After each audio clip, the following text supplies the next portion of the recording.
पहले आप ये बात सुने।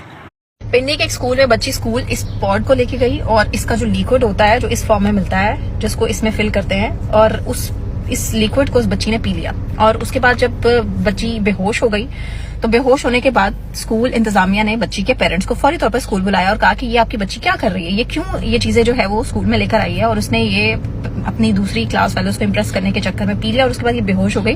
बजाय इसके कि जो पेरेंट्स हैं वो अपनी गलती तस्लीम करते और अपनी बेटी को डांटते, उन्होंने स्कूल इंतजामिया पे ही धावा बोल दिया और कहा कि तुम होते कौन हो हमसे या हमारी बच्ची से इस तरह का सवाल करने वाले।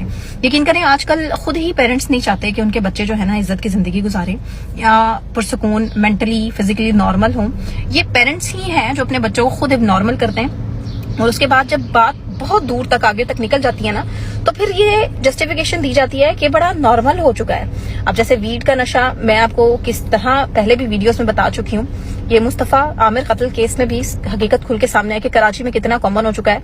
छोटे बच्चे बच्चियां वीड पी रहे हैं और मतलब पूरी सोसाइटी के अंदर ये इतना कॉमन हो चुका है और किसी को कोई फर्क नहीं पड़ता। लाहौर में मुझे पता चला है कि जनाब स्कूल्स के अंदर, बल्कि इस पे मैं पूरी वीडियो बनाऊंगी कि स्कूल्स के अंदर लोग बच्चे पार्सल्स मंगा रहे हैं और उन पार्सल्स के अंदर क्या है किसी को कुछ नहीं पता।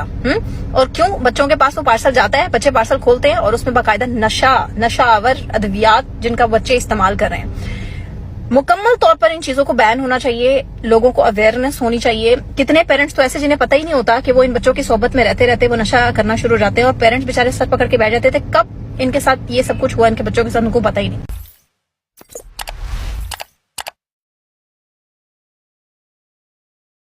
मैडम जी, आप जो इन बच्चों को रोक रही हैं, जो अमीर माँ बाप के लाडले बच्चे हैं, अब उनको रोकेंगे तो आप